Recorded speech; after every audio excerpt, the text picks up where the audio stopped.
भारत भूमि से करीब 4,933 किलोमीटर दूर दुनिया के सबसे प्राचीनतम सनातन धर्म का एक ऐसा भव्य श्री विष्णु जी का मंदिर मौजूद है जिसके बारे में खुद कुछ हिंदू इसके बारे में अनजान है। हालांकि इसको बाद में एक बौद्ध मंदिर बना दिया गया, पर यह एक ऐसा मंदिर है जिसमें इतिहास की गूंज सदियों से बसती आ रही है। पर फिर भी यह मंदिर न जाने कितने सैकड़ों सालों से दुनिया से अनजान रहा। करीब 900 साल पुराना यह मंदिर हमें हिंदू धर्म के उस गहरे विस्तार से परिचित करवाता है जो इतिहास में पूरी दुनिया में व्याप्त था। सदियों से समय की मार झेलता हुआ अंकोर वाट बांस की बनों की बाढ़ में जंगल के अंधकार में कहीं गायब हो गया था, या कह सकते हैं कि इतिहास के अंधेरे में कहीं खो गया था। फिर 19वीं सदी के मध्य में फ्रांसीसी खोजकर्ता हेनरी मोहोड ने सृष्टि में मंदिर परिसर का दौर किया था और इसकी भव्यता और ऐतिहासिक महत्व से प्रभावित हुए थे, जिस वजह से यह भव्य मंदिर पूरी दुनिया के सामने आया था। तो चलिए जानते हैं कि आखिर क्या है कंबोडिया और अंकोर वाट टेम्पल का असली इतिहास, जिसकी खोज ने मानव जाति को आश्चर्यचकित कर दिया था। दोस्तों, इसके इतिहास को जानने से पहले मैं इसकी सुंदरता का बखान करना चाहूंगा, जिससे आप यह समझ पाएंगे कि यह मंदिर आखिर कितना भव्य और आकर्षक है। जब एक कवि कंबोडिया में मौजूद अंकोर वाट के भव्य मंदिर पर कदम रखते हैं तो वह उसकी सुंदरता और प्राचीनता का कुछ इस तरीके से बखान करते हैं कि जब मैं कंबोडिया के हरे भरे आलिंगन के बीच पहुंचा तो मैंने देखा कि वहां प्राचीनता की गूंज बज रही थी। मैंने कालातीत आश्चर्य को खड़े हुए देखा था, जिसे लोग अंगकोर वाट कहते थे। रात के उस चंद्रमा के उजाले में वह मंदिर एक पत्थरों की एक सिपानी और कला की एक टेपेस्ट्री थी जो ऐतिहासिक सुंदरता का प्रतीक था। ये एक ऐसा भव्य मंदिर था जिसके शिखर गगन झूम रहे थे। जैसे जैसे आप इसके पथ पर चलते हैं, अतीत तेजी से आपके निकट आता जाता है।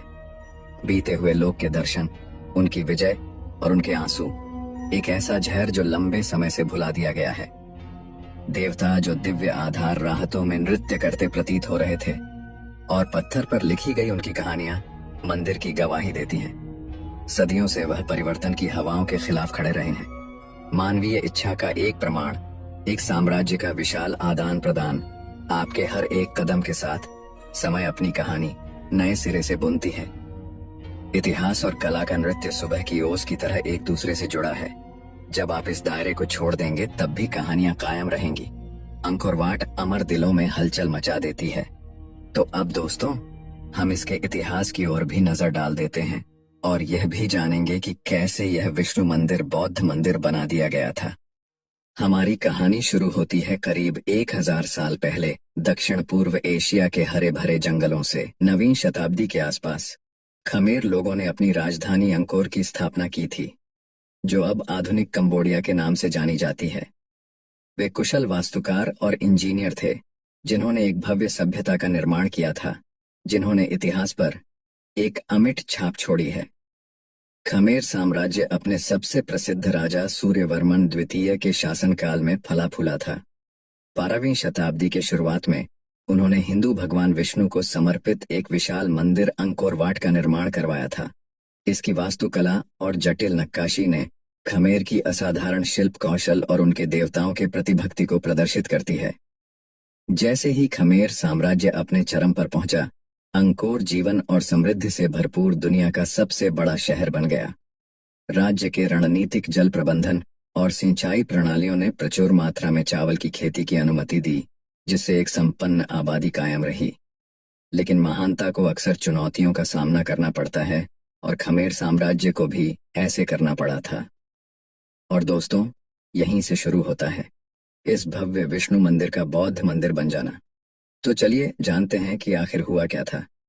12वीं और 13वीं सदी के आसपास खमेर साम्राज्य को आसान समय का सामना करना पड़ा था, और संघर्षों और आक्रमणों के परिणाम स्वरूप सत्ता में कई परिवर्तन हुए, और 1181 में एक नए शासक का उदय होता है जिनका नाम था राजा जयवर्मन सात, और वह एक कट्टर बौद्ध थे, और उन्होंने साम्राज्य में धार्मिक परिदृश्य सहित महत्वपूर्ण परिवर्तन लाया। राजा जयवर्मन सात सिंहासन पर बैठे और बौद्ध धर्म को राजधर्म के रूप में स्थापित करने के मिशन पर निकल पड़े। अंगकोर वाट के हिंदू मूल के बावजूद जयवर्मन सात ने बौद्ध धर्म को अपनाया और करुणा, और शांति के सिद्धांतों को बढ़ावा दिया। जयवर्मन सात के शासनकाल के दौरान अंकोर वाट में एक उल्लेखनीय परिवर्तन हुआ। मंदिर की वास्तुकला और डिजाइन में बौद्ध तत्वों को एकीकृत कर दिया गया था। केंद्रीय मीनार, जो कभी विष्णु जी को समर्पित थी, अब गौतम बुद्ध को समर्पित कर दी गई थी। मंदिर की आधार राहतें बौद्ध कहानियों, जातक कथाओं और स्वयं बुद्ध के जीवन के दृश्यों को दर्शाती हैं। जयवर्मन सात के संरक्षण में बौद्ध धर्म फला फूला था और इस आस्था को समर्पित कई अन्य मंदिर खमेर साम्राज्य में बनाए गए थे, जबकि अंकोरवाट ने बौद्ध मंदिर के रूप में अपनी नई पहचान बनाई थी। यह हिंदुओं और बौद्धों दोनों के लिए आध्यात्मिक महत्व रखता है।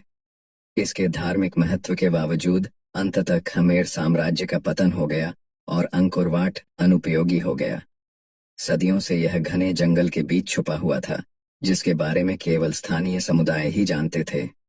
आज कंबोडिया एक जीवंत और सांस्कृतिक रूप से समृद्ध राष्ट्र के रूप में खड़ा हुआ है। अंकोरवाट की विरासत राष्ट्रीय गौरव का स्रोत बनी हुई है, जो दुनिया भर से लाखों आगंतुकों को आकर्षित करती है। दोस्तों, अंकोरवाट और कंबोडिया की कहानी हमें अपने अतीत के खजाने को सराहना करने और उनकी रक्षा करने के लिए प्रेरित करती है, ताकि यह सुरक्षित हो सके कि वह आने वाले पीढ़ियों तक जीवित रहे। तो उम्मीद है दोस्तों कि आज के वीडियो से आपको कुछ नया जरूर सीखने को मिला होगा। आपका मूल्यवान समय देने के लिए धन्यवाद। अगर